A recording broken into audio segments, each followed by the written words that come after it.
karating din.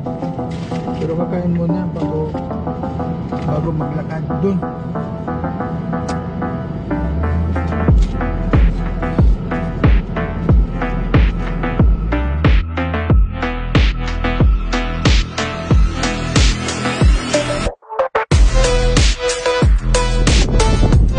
Punta tayo dun sa baba.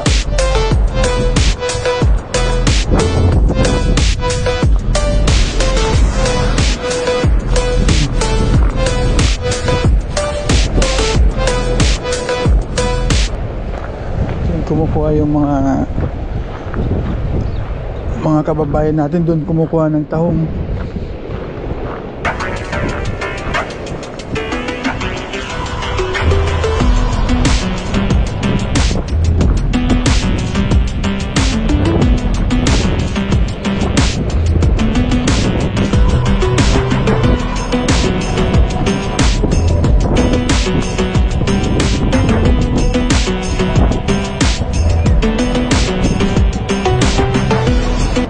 Natin kasi hindi pwede tayo magkuha ng camera sa ibang tao, wala tayong abiso.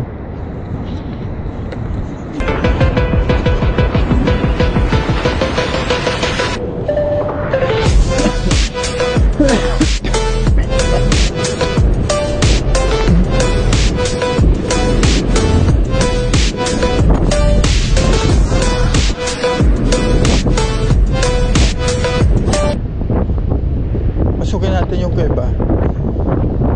Sa loob ko.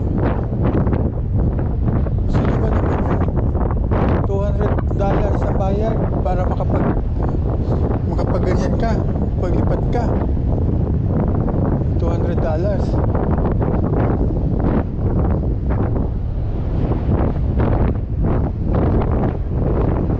Ayun yung mga ibon, no? Kasi may daanan doon papunta doon. Lang para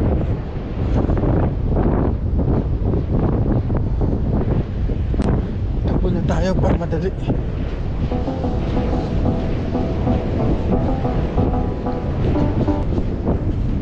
Para may tubig na. Tignan yung kuweba. Nakakatakot pumasok eh. Ayun. Oh.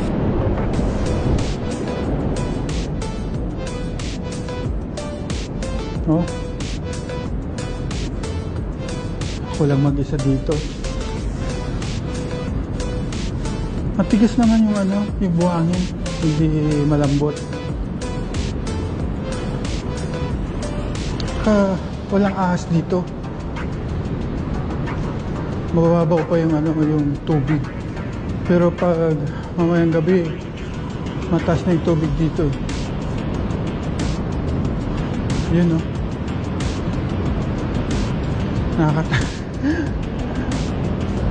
Oh. Hindi naman ako nakatatakot kasi kasama ko si Lord, si God. Yan.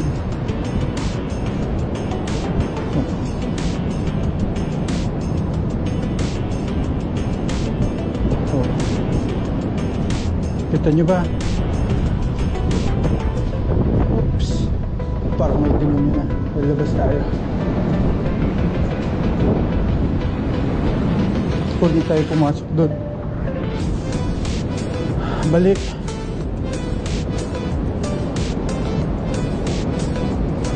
Kita nyo naman yung view.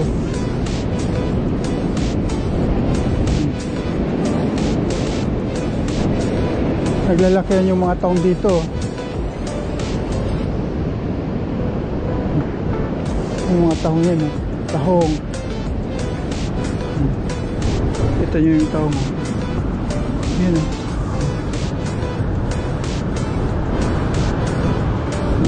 malalaki na.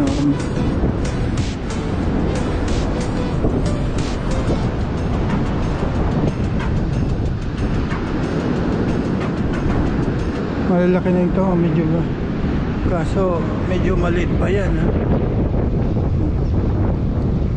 Mahirap pag ano,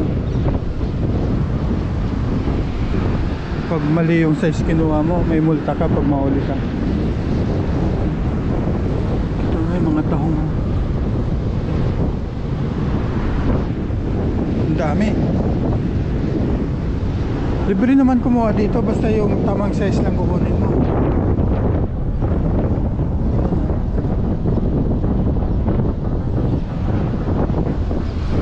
Ayan mga ibon, ano yung tubig, pasok yung tubig eh. Oh, kita nyo naman yung view.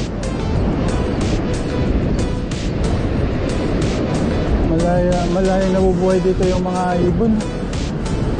Kahit di sila nagtatrabaho, pinapakain sila ni God eh, no?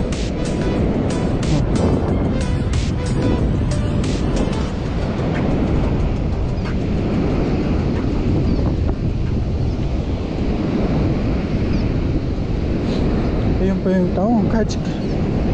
Tambak pala talaga ang taong dito. Doon ako sa kabila naglakad eh, doon. Kabila, yung mga ibon, no, ayun.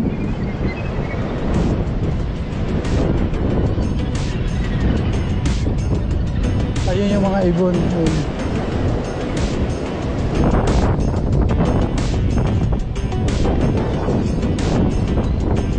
Ayun yung tubig.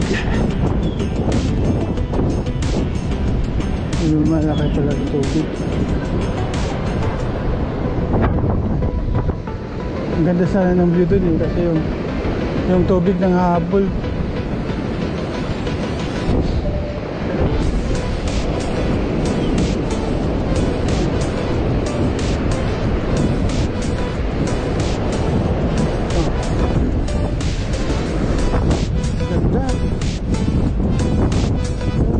Surfing oh. May mga nagbibigay na short. Ayun naman, bumalik na naman yun ang alon. Tingnan natin doon. Takbo na lang tayo pag. Ayun oh, tingnan na mga ano. Ayun, ayun may tao sa taas.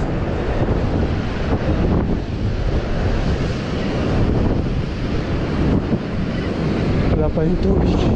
Ayun na naman, dito na. Ganda pa dito na.